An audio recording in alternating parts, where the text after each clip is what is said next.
Hello everybody, Coach Steph here, and today what I'm going to be talking about is the top 5 things that you need to do after you discover your husband or your wife's affair.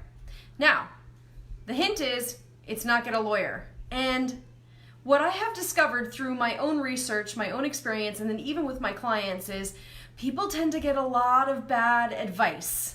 A lot of bad advice. People tell you to drain the bank accounts, to run off, to, take the children away, get him fired from his job. I mean, the amount of advice that comes out of people's mouth is incredible. Get a lawyer, hire every lawyer in town so that he can't have a good one. I mean, it's been pretty crazy. What I found was really interesting, two things, not one. Two things. On the post I did on my personal page, the majority of the people who gave their opinions about what the advice would be was very, very loving, kind, and supportive. And even when somebody had said, well, you know what, I just really wouldn't even give advice. I would just listen.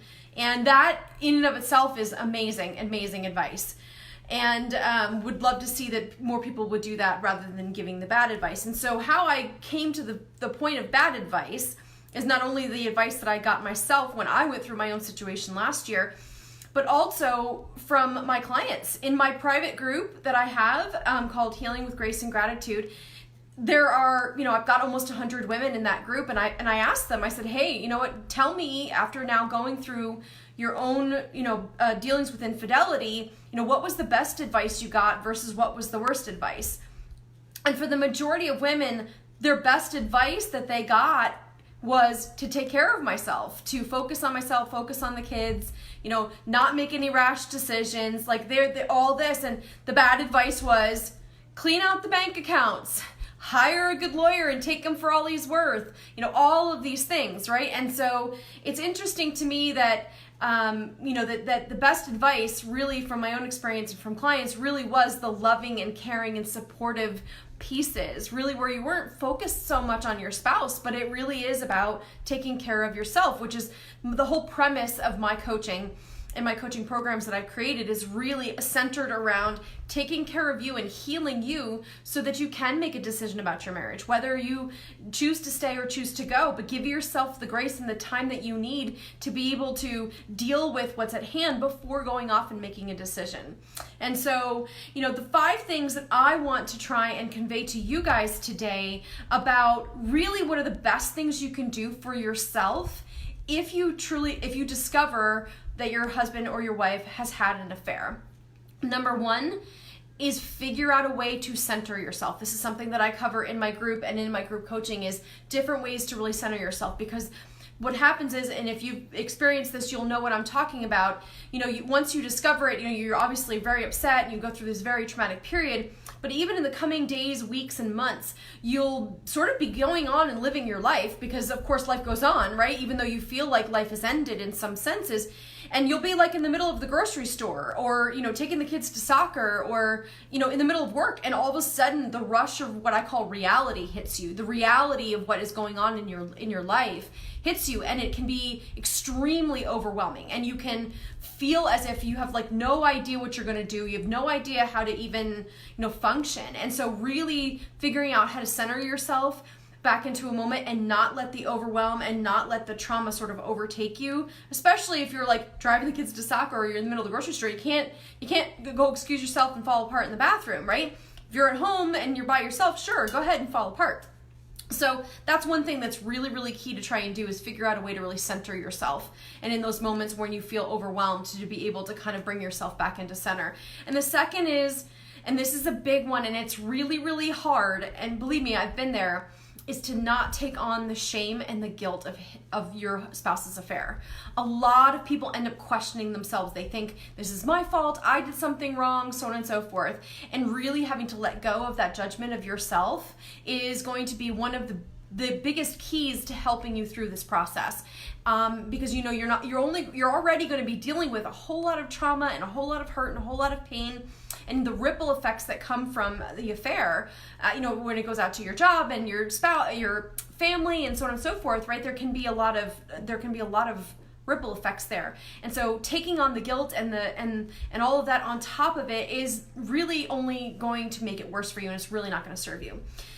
And the third thing is let go of the pressure of making a decision. And this is where I think a lot of the bad advice people get is rooted in, is that people tell you, just leave, kick him out, take all the money, run, take the kids, all of these things. And most of the people, when they say these things, what I want you guys to know is that they say it from a place of love. Most of the time people are very hurt and they're angry. They're angry that that your spouse did that to you, right? And they're trying to protect you. It could be your family, it could be your friends, it could be even advice from people on the internet.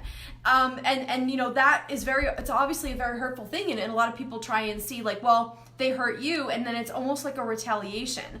But what I'm going to tell you is making a rash decision about your marriage, days, weeks, even the first few months after you find out is really not the best thing to do. In fact, when you have a death in your family of somebody that's close to you, they actually say you should push off any major decisions in your life for at least a year, because the trauma and the grief that you're going through clouds your judgment. And you're not able to really make good, sound decisions because you are in so much trauma and so much pain.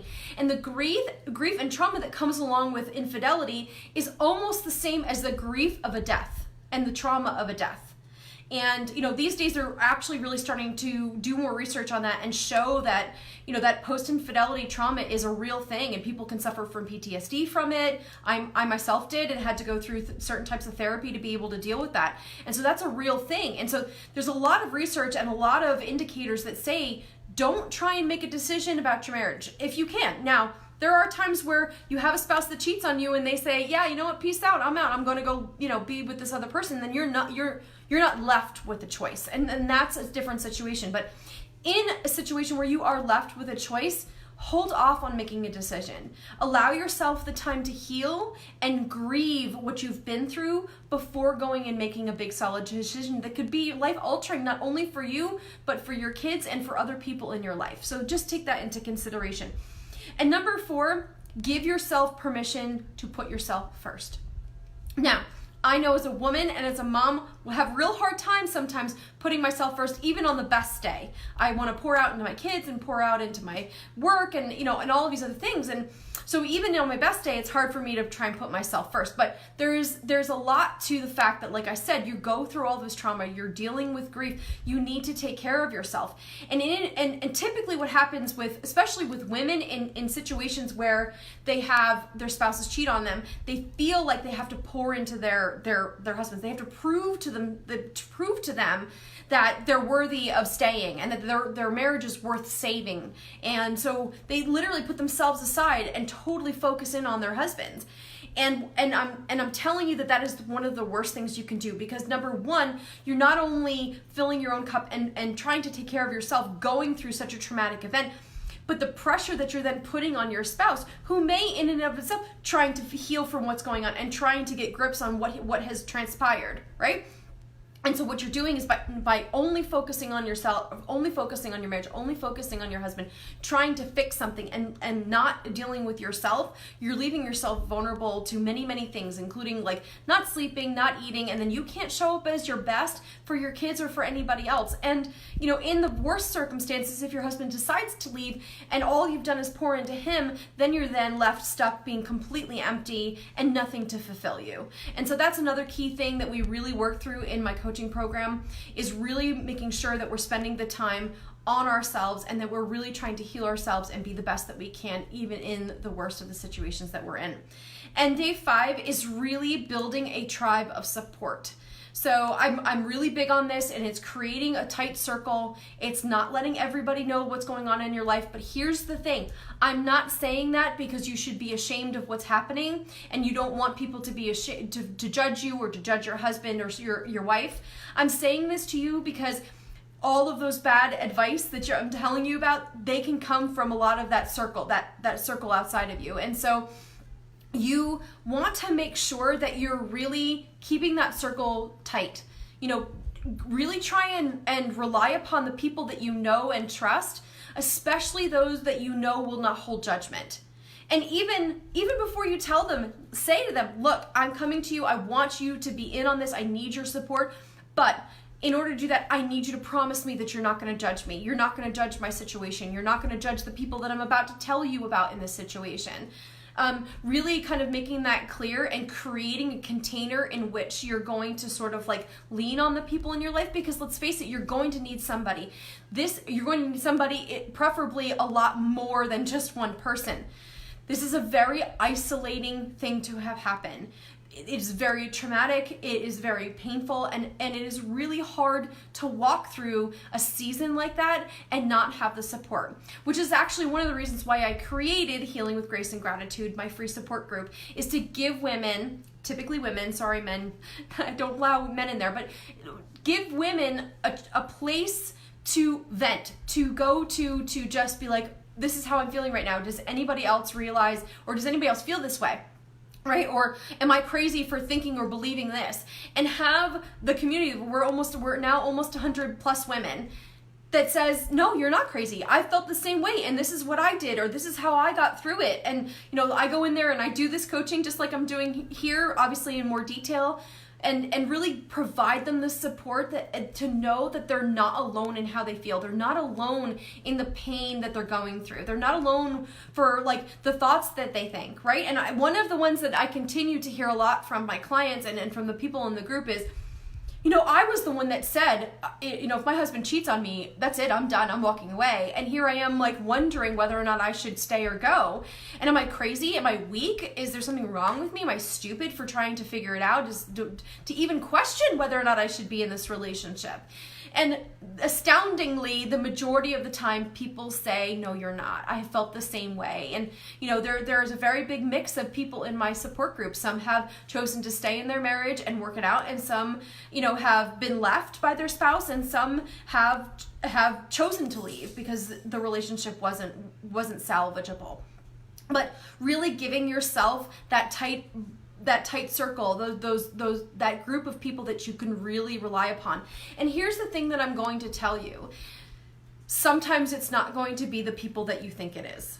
Sometimes it's not going to be your family. Sometimes it's not going to be the best friend that you have. There will be some times where you're going to have to make hard choices on who it is that you allow into your inner circle. Because I'm going to tell you that if you choose to let certain people in, knowing that, well, they're my family or they're my best friend or whatever, and shout out to my best friend, this is not about her, so she knows that, but I'm just trying to make an example out of the people that you typically would bring into your inner circle, and even my family, but you would bring these people into your inner circle because, like, if you're going through something, these are the people that you would rely upon. But in this situation, if you know that your best friend is kind of judgmental, you might want to second guess asking her to come into the circle and be one of your support people. If your parents are really highly critical or judgmental, or your siblings are, again, really kind of do a gut check before you start to bring them in and say, is this person really going to support me? Are they really not going to judge me? Because here's what's going to happen. If you let them in and then you allow them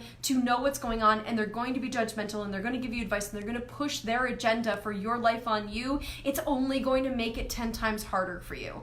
So I know that that's kind of a painful thing to talk about, but really realizing that not everybody is meant to be in that support circle in a time like this is really a key thing to understand and to learn. So that is all I have for you today. I go into much more detail on these 5 topics in a handout that I have, and so if you are interested in that guide, please comment below guide, and I will be sure to send that to you and connect with you. And I will also, when this video is done, I'll post a link to the free support group in the comments below, so that if you are at all inclined to join, I would love to have you. And as always, if you need some support, if you are struggling with infidelity, if you and it doesn't matter if you're a year out, 5 years out, 5 days out, whatever it is, if you need support, please reach out to me personally. I would love to be able to try and help you through what I know for myself has been an extremely painful time, and I really want to be able to support those women who are going through this right now and try and help them as best I can. So thanks so much, everybody. I hope you all have a great rest of your day. Take care.